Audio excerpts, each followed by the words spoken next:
मैंने पिछले 2 वीडियो में मैंने आपको कॉन्सेप्ट 1 और कॉन्सेप्ट 2 दोनों मैंने पढ़ा दिया था और फिर मैंने आपको ये भी बताया था कि हमारे कॉम्पिटिटिव एग्ज़ाम में किस प्रकार के क्वेश्चंस पूछे जाते हैं। ठीक है, तो आज मैं उसी कॉन्सेप्ट के आधार पे कुछ कॉम्पिटिटिव लेवल के क्वेश्चंस आपको यहाँ पे कराऊंगा, जिससे कि आपके जितने भी डाउट्स आए होंगे वो वीडियो देख के या फिर आपने फिर से देखा होगा तो आपको समझ में नहीं आ रहा होगा, तो मैंने इस वीडियो में आपको सीधा मैं कॉम्पिटिटिव एग्ज़ाम के ही क्वेश्चन कराऊंगा, जिससे आपकी जो चीज़ें हैं, जो डाउट्स हैं, वो और क्लियर होते चली जाएं। ठीक है, तो चलिए स्टार्ट करते हैं। देखिए, which number is opposite 3 in a standard dice given below. ठीक है, यहाँ पे हमको एक डाइस दिख रहा है, एक पासा हमको दिख रहा है और हमसे पूछ रहा है कि 3 का अपोजिट बताने के लिए। और यहाँ पे एक चीज़ गौर करने वाली बात है कि ये जो हमारा डाइस है, ये हमारा स्टैंडर्ड डाइस है, मतलब कि ये हमारा मानक पासा यहाँ पे हमको दिया हुआ है।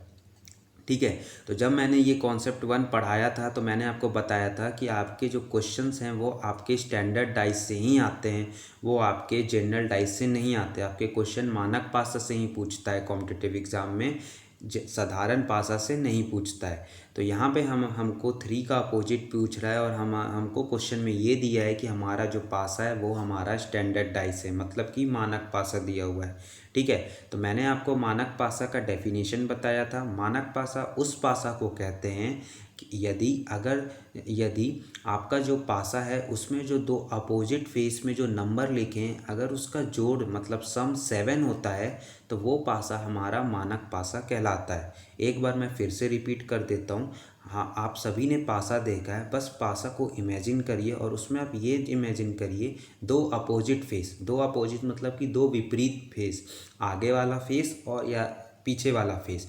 वो दो फेस में जो नंबर लिखा है, यदि वो दो फेस में जो नंबर लिखा है यदि उसका जोड़ मतलब सम 7 होता है, मतलब कि दो अपोजिट फेस का सम अगर 7 होता है तो वो पासा हमारा स्टैंडर्ड पासा कहलाता है। तो यहाँ हमसे 3 का अपोजिट पूछ रहा है, तो 3 का अपोजिट मतलब कि ये इस फेस के जस्ट पीछे वाला फेस। तो यहाँ पे आप आसानी से बता दीजिएगा कि 3 + 4 = 7, मतलब कि ऑप्शन बी करेक्ट होगा। ठीक है, तो आप यहाँ पे बहुत आसान तरीके से बता दिए कि जो 3 का अपोजिट होगा वो 4 होगा। तो यहाँ पे मैं सिंपली लीनियर इक्वेशन लिख के भी आपको बहुत आसान तरीके से बता देता हूँ। सपोज करिए कि 3 + x, और आपको पता है कि स्टैंडर्ड डाइस में दो अपोजिट फेस का सम 7 होता है। तो यहाँ पे ये देखिए 7 होता है, तो यहाँ पे दो अपोजिट फेस का सम 7 हुआ, तो आप आसानी से निकाल लीजिएगा कि x का वैल्यू 4 आएगा। x का वैल्यू आपका 4 आएगा। ठीक है, तो ऑप्शन बी करेक्ट होगा। ठीक है, तो चलिए अब मैं आपको जो पिछला कॉन्सेप्ट पढ़ाया था जहाँ पे हमको कॉमन ढूंढना था, तो वो वाला कॉन्सेप्ट अब हम इस वीडियो में करेंगे। ये देखिए, on the basis of two figures of dice you have to tell what number will be on the opposite face of number 7।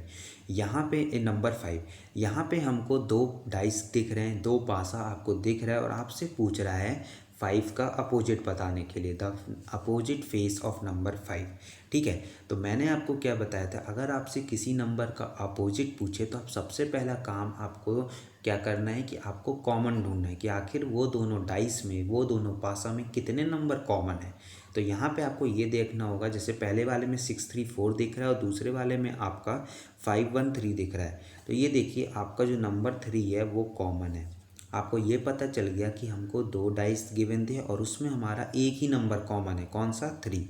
अब कॉमन पता चल गया, अब उसके बाद आपको क्या करना है, उस नंबर से क्लॉकवाइज चलना है। क्लॉकवाइज मतलब कि जैसे घड़ी के कांटे चलते हैं जिस डायरेक्शन में, उसी डायरेक्शन पे यहाँ पर भी चलना है। ठीक है, अब फिर मैंने आपको बताया था कि आप क्वेश्चन के साइड में इस तरह का रिलेशन लिख लीजिएगा और बस ध्यान ये रखिएगा कि आप कॉमन नंबर से शुरुआत करें। तो चलिए पहले वाले पासे का मैं लिखता हूँ, तो 3 6 4, ये देखिए 3, उसके बाद क्लॉकवाइज चला तो 6 आया, 6 के बाद ये 4 आया। उसके बाद मैं नीचे लिखता हूँ, जस्ट इसके नीचे जो रिलेशन लिखा है इसके जस्ट नीचे मैं दूसरे वाले डाइस का लिखूँगा, जैसे 3 1 5। इस तरह का रिलेशन लिख लिया मैंने। इस तरह का रिलेशन लिखने के बाद अब हमको पता है कि जो दो ऊपर नीचे वाले नंबर हैं वो आपस में क्या होते हैं, अपोजिट होते हैं। दो ऊपर नीचे वाले नंबर आपस में क्या होते हैं, अपोजिट होते हैं। इसलिए 4 का अपोजिट 5 होगा, 6 का अपोजिट 1 होगा, और यहाँ पे कौन सा नंबर नहीं लिखा है, यहाँ पे 2 नहीं लिखा है, तो 3 का अपोजिट 2 हो जाएगा। तो हमसे 5 का अपोजिट पूछ रहा था, तो 5 का अपोजिट क्या होगा, 5 का अपोजिट 4 होगा। ठीक है, ये कॉन्सेप्ट मैंने पिछले वीडियो में बताया था। अगर आपने वो कॉन्सेप्ट नहीं देखा तो आप जाके एक बार वो वाला कॉन्सेप्ट देख सकते हैं। तो चलिए अब अगला क्वेश्चन करते हैं। अब मैंने ये वाला जो क्वेश्चन है इसी एग्जांपल के थ्रू मैंने पिछले कॉन्सेप्ट में भी समझाया था, तो एक बार मैं यहाँ पे फिर से समझा देता हूँ जिससे कि आप और अच्छे से क्लियर हो जाएं आपके अंदर चीज़ें। देखिए, the number opposite the face having the number 3 will be, यहाँ पे हमसे 3 का अपोजिट पूछ रहा है। ठीक है, अब यहाँ पे सबसे पहला काम है, मैंने जो आपको बार बार बोलता हूँ, अगर आपसे किसी नंबर का अपोजिट पूछे तो आपको क्या करना है, आप सीधा पहचानिए कि कौन से जो दो नंबर हैं वो आपस में अपोजिट हैं। तो ये देखिए 2 अब आपस में कॉमन है, तो ये देखिए 2 6 2 6 ये दोनों पासा में आ रहे हैं। अब इसके बाद मैंने ये भी बताया था, अगर हमको ये पता है कि हमको 2 पासा गिवन है और उसमें हमारे 2 नंबर कॉमन हैं, तो तीसरा जो पासा है, तीसरा नंबर है, दोनों पासे का वापस में क्या होगा, कॉमन होगा। इसलिए 3 का अपोजिट 1 होगा, ऑप्शन ए करेक्ट है। तो मैंने एक एग्जाम्पल के थ्रू, एक छोटा सा एग्जाम्पल के थ्रू मैंने आपको ये समझा दिया कि हाँ, इस प्रकार के क्वेश्चंस आपको एग्ज़ाम में देखने को मिलते हैं। जितना अभी हमने डाइस में पढ़ा है, जितना हमने अभी तक पासा टॉपिक में कवर किया है, आपको इन तीन प्रकार के क्वेश्चंस आपको कॉम्पिटिटिव में देखने को मिलेंगे। इसलिए आप अच्छे से ध्यान से पढ़िएगा। ठीक है, तो चलिए अगले वीडियो में मैं आपके लिए अगला वाला कॉन्सेप्ट लेके आऊँगा। ये छोटा सा वीडियो था जिसमें मैंने कॉम्पिटिटिव के कुछ क्वेश्चंस कराए हैं।